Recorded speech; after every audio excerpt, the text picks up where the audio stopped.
Assalamualaikum warahmatullahi wabarakatuh. Bertemu lagi dengan saya Diana Fauzia dengan NIM 21231063. Kali ini saya akan membahas mengenai asam basa.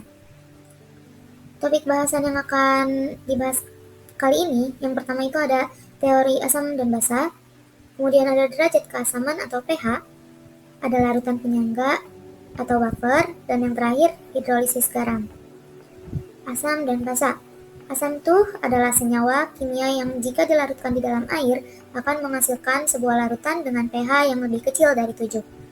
Sedangkan basa itu kebalikannya dari asam. Basa yaitu senyawa kimia yang jika dilarutkan di dalam air akan menghasilkan sebuah larutan dengan pH lebih besar dari 7. Basa merupakan suatu zat yang bisa menetralkan asam. Secara kimia, asam dan basa saling berlawanan. Sifat basa pada umumnya ditunjukkan dari rasa pahit dan licin. Teori asam basa menurut para ilmuwan. Teori asam basa adalah teori yang menjelaskan perbedaan antara larutan asam dan larutan basa. Dalam hal ini ada 3 teori yang digunakan untuk membedakan antara asam dan basa. Yang pertama itu teori Arrhenius. Teori ini adalah teori pertama yang menjelaskan tentang asam dan basa. Menurut teori ini, asam yaitu senyawa yang apabila dilarutkan di dalam air akan menghasilkan ion H+. Contohnya itu HCl menjadi H+ ditambah Cl-. Jadi karena menjadi H+, jadi HCl ini termasuk ke dalam asam. Sedangkan basa adalah senyawa yang apabila dilarutkan dalam air menghasilkan ion OH-. Dan di sini contohnya itu NaOH menjadi Na+ ditambah OH-. Jadi di sini karena yang dihasilkan dari NaOH itu OH-, maka NaOH itu merupakan basa. Nah, dalam teori Arrhenius ini juga memiliki keterbatasan. Yang pertama, reaksi hanya berlaku pada pelarut air, namun tidak dapat menjelaskan reaksi asam basa dalam pelarut lain, atau bahkan reaksi tanpa pelarut. Yang kedua, hanya terbatas sifat asam dan basa pada molekul, belum mampu menjelaskan sifat asam dan basa ion seperti kation dan anion. Ketiga, tidak menjelaskan mengapa beberapa senyawa yang mengandung hidrogen dengan bilangan oksidasi +1 seperti HCl larut dalam air untuk membentuk larutan asam, sedangkan yang lain seperti CH4 tidak. Dan yang terakhir, tidak dapat menjelaskan mengapa senyawa yang tidak memiliki OH- seperti Na2CO3 memiliki karakteristik seperti basa. Selanjutnya ada teori Bronsted-Lowry. Nah, teori ini merupakan pengembangan dari teori yang telah dikemukakan oleh Arrhenius. Berdasarkan teori Bronsted-Lowry ini, asam merupakan suatu zat atau molekul atau ion yang memberikan proton kepada suatu basa, atau biasa disebut juga dengan donor proton. Sedangkan basa adalah suatu zat atau molekul atau ion yang menerima proton dari suatu asam atau disebut juga dengan akseptor proton. Nah, kita lihat pada reaksi berikut ini, di sini NH3 ditambah H2O menjadi NH4+ ditambah OH-. Dari reaksi ini dapat kita ketahui bahwa H2O adalah asam karena memberikan proton atau H+ kepada NH3. NH3 merupakan basa karena menerima proton dari H2O. Kemudian NH3 setelah mendapatkan proton menjadi NH4+, maka NH4+ disebut asam konjugasi dari NH3. Asam konjugasi adalah zat atau spesies yang telah menerima H+, sedangkan basa konjugasi adalah suatu zat atau spesies yang telah kehilangan H+. Berdasarkan penjelasan tadi, maka basa konjugasinya yaitu OH-, karena OH- adalah hasil setelah H2O melepaskan protonnya. Terus ada juga pasangan asam basa konjugasi, yaitu pasangan asam basa Bronsted-Lowry yang hanya memiliki selisih H+. Nah, di sini dalam reaksi ini ada 2 pasangan asam basa konjugasi. Yang pertama itu NH3 dan NH4+, dan yang kedua itu H2O dengan OH-. Nah, tapi teori Bronsted-Lowry ini masih memiliki kelemahan. Di antaranya, yang pertama, tidak dapat menjelaskan konsep asam basa untuk reaksi oksida asam, seperti CO2, SO3, dan oksida basa, seperti Na2O dan CaO, yang menghasilkan garam. Kedua, teori ini tidak dapat menjelaskan senyawa seperti BF3 dan AlCl3 bersifat sebagai asam, karena senyawa seperti ini tidak memiliki proton atau H+. Dan selanjutnya ini teori ketiga. Teori ini merupakan teori yang menyempurnakan teori asam basa sebelumnya, yaitu teori Lewis. Menurut Lewis, asam adalah zat yang menerima pasangan elektron bebas atau PeB dari suatu basa dalam suatu ikatan kovalen koordinat atau akseptor PeB. Dan basa adalah zat yang memberikan pasangan elektron bebas atau PeB dari suatu asam dalam suatu ikatan kovalen koordinat atau donor PeB. Nah, berdasarkan reaksi di sini, kita bisa lihat ya bahwa Cl- memiliki pasangan elektron bebas yang diberikan ke Ag+. Karena itu, Cl- sebagai basa Lewis, sedangkan Ag+ sebagai asam Lewis. Jadi, teori Lewis ini dapat memperluas teori sebelumnya, bahwa untuk menentukan suatu zat itu asam atau basa tidak harus melibatkan transfer proton H+. Tapi teori ini juga masih memiliki kekurangan, yaitu yang pertama, tidak dapat menjelaskan kekuatan asam basa. Kedua, tidak dapat menjelaskan asam seperti HCl, H2SO4 yang tidak membentuk ikatan koordinasi dengan basa, karena menurut Lewis, senyawa ini tidak dianggap sebagai asam. Dan yang ketiga, teori Lewis tidak cocok untuk reaksi asam basa atau reaksi netralisasi. Selanjutnya yaitu derajat keasaman atau pH.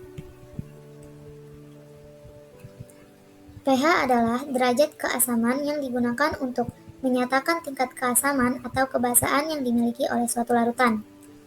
Untuk menentukan derajat keasaman atau pH suatu larutan, bisa melalui perhitungan atau dengan menggunakan indikator. Indikator asam basa adalah suatu senyawa kompleks yang dapat bereaksi dengan senyawa asam dan basa dengan memberikan warna tertentu untuk mengetahui adanya sifat asam atau basa dalam suatu zat.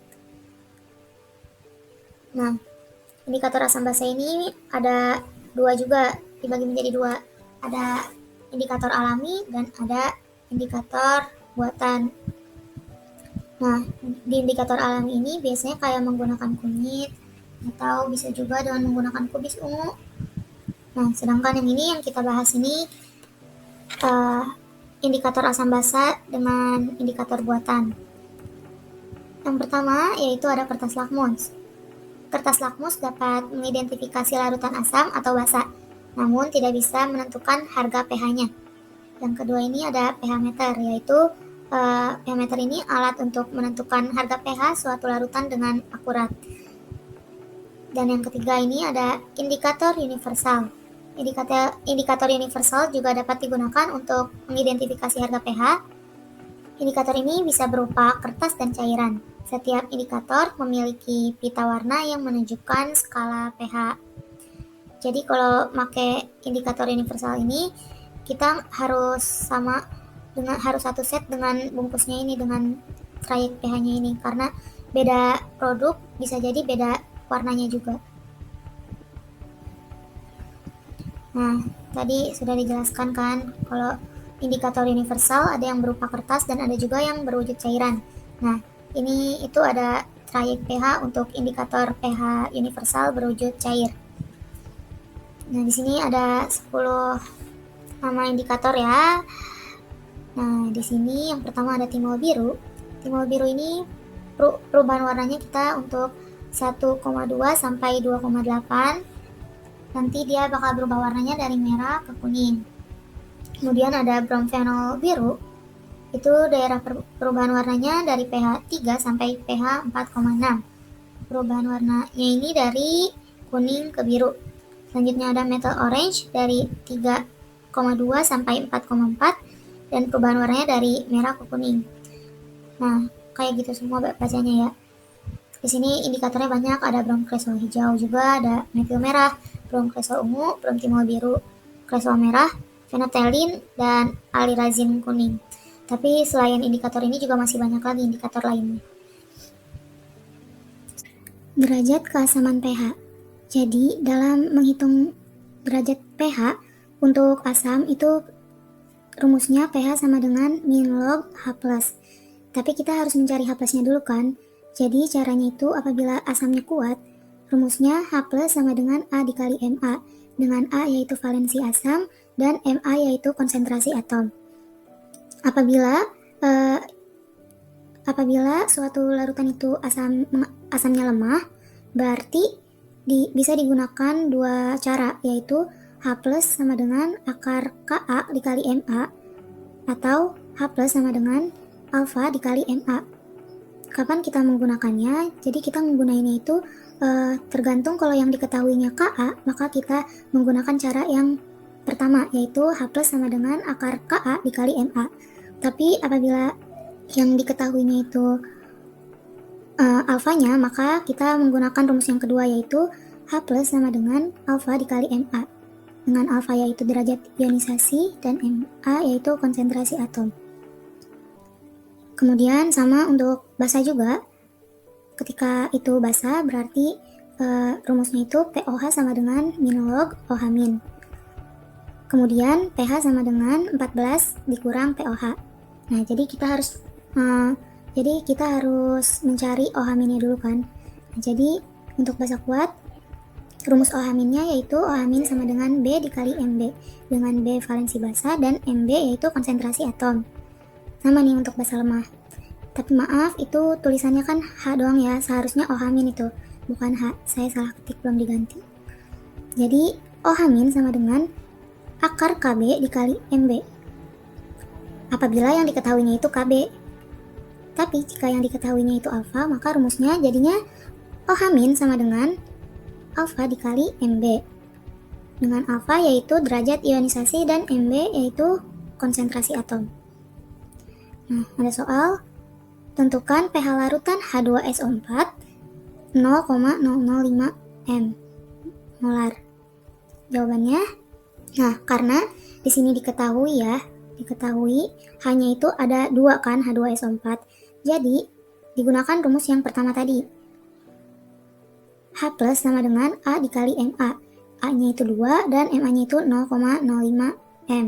Sama dengan 0,1 atau 1 dikali 10 pangkat min 1 untuk pada pengukuran bakunya, penulisan bakunya. Terus setelah diketahui H+-nya, kita mencari pH-nya. pH rumusnya min log H+. Jadi min log 1 dikali 10 pangkat 1 yaitu 1 dikurang log 1 atau hasilnya 1. Seperti itu. Kemudian larutan penyangga. Larutan penyangga adalah suatu sistem larutan yang dapat mempertahankan nilai pH larutan agar tidak terjadi perubahan pH yang berarti karena penambahan asam atau basa maupun pengenceran.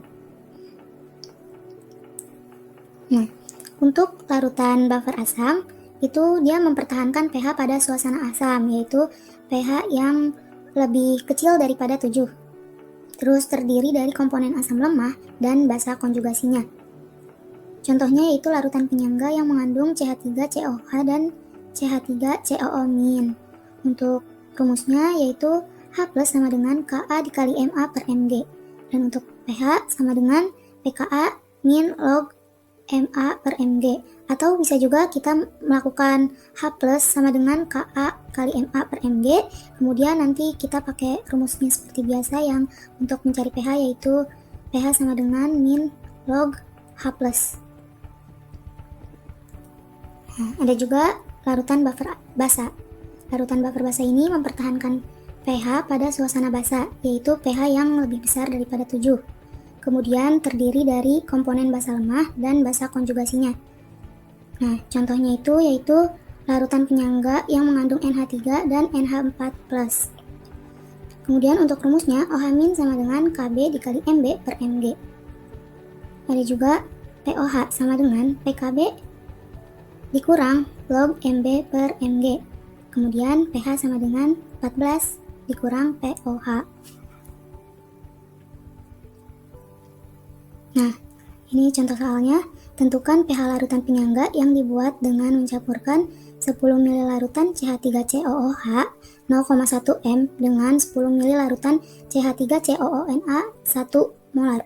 Dengan diketahui Ka CH3COOH-nya yaitu 1 dikali 10 pangkat min 5. Jadi di sini larutan penyangganya itu CH3COOH-nya itu sebagai asam lemak dan CH3COONA-nya itu sebagai garam basa konjugasinya. Kemudian diketahui dulu MA-nya kan, tadi kita cari dulu.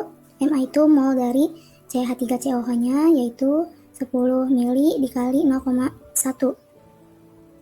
Kemudian hasilnya 1 milimol. Kemudian dicari Mg-nya, Mg-nya itu mol CH3COONA. Jadinya hasilnya itu 10 milimol. Kemudian setelah ini kita bikin rumusnya. Rumusnya itu kan H plus sama dengan Ka dikali dengan Ma per Mg.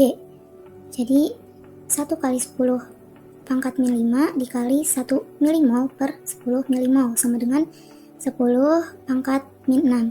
Jadi pH-nya itu sama dengan min log H plus. Kemudian jadinya min log 10 pangkat 6 yaitu 6.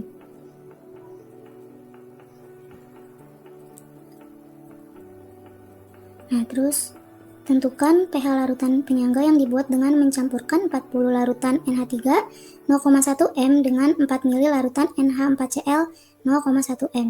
Dengan Kb-nya NH3 sama dengan 1 dikali 10 pangkat min 5. Jadi di sini diketahuinya larutan penyangganya dengan NH3 sebagai basa lemah dan NH4Cl-nya sebagai garam asam konjugasi. Langsung ke pembahasannya. Jadi kita cari Mb-nya dulu sama Mg-nya kayak tadi. Mb-nya itu mol NH3 dicarinya. Jadi hasilnya 4 milimol, kemudian Mg-nya untuk mol NH4Cl yaitu hasilnya 0,4 milimol.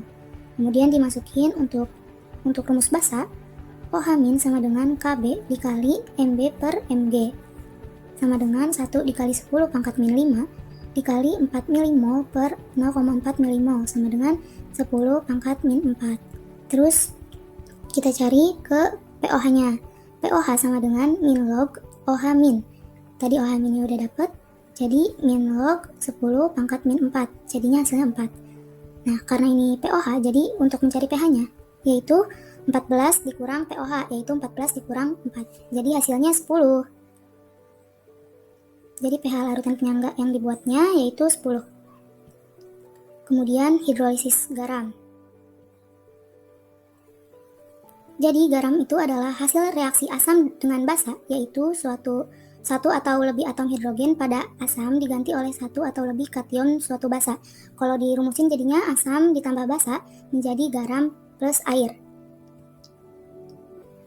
Nah, pada hidrolisis garam ini, garam dari asam kuat dan basa kuat, di mana garam ini akan memiliki pH sama dengan 7 alias bersifat netral.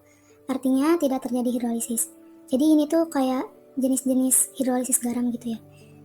Kemudian yang kedua ada garam dari asam kuat dan basa lemah. Garam akan memiliki pH kurang dari 7 alias bersifat asam. Ada juga garam dari basa lemah dan basa kuat, yaitu garam akan memiliki pH asam lemah ya dan basa kuat. Garam akan memiliki pH lebih dari 7 alias bersifat basa. Kemudian yang terakhir garam dari asam lemah dan basa lemah. Sifat asam atau basanya bergantung kepada besarnya Ka atau Kb-nya. Nah, selanjutnya di sini ada garam dari asam lemah dan basa lemah atau reaksi garam yang terhidrolisis sempurna itu kan tergantung pada nilai Ka dan nilai Kb-nya. Nah, ini adalah ketentuan dari Ka dan Kb pada garam terhidrolisis sempurna. Jadi Ka sama dengan Kb, maka garam bersifat netral. Kalau Ka-nya lebih besar dari Kb, maka garamnya bersifat asam. Kalau Ka-nya lebih kecil dari Kb, maka garam bersifat basa. Nah, terus ini bisa juga terjadi asam atau basa apabila terjadi hidrolisis sebagian untuk garam yang bersifat asam atau hasil reaksi dari asam kuat dengan basa lemah, yaitu rumusnya itu H plus sama dengan akar Kw per Kb dikali Ka. Dengan Kw yaitu tetapan ionisasi air, ketetapannya itu 1 dikali 10 pangkat min 14, dan Kb nya itu tetapan basa lemah. Terus selanjutnya,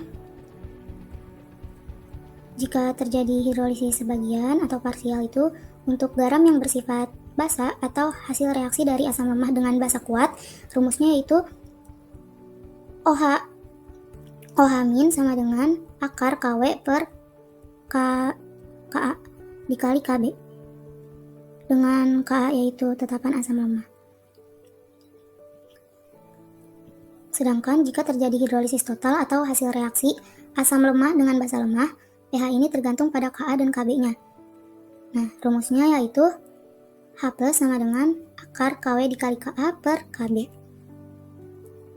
Di sini ada soal, tentukan konsentrasi dari NH4Cl 0,4 m jika Kb yaitu NH3 sama dengan 10 pangkat minus 5. Langsung ke pembahasannya. Nah, jadi H plus sama dengan akar Kw per Kb dikali M.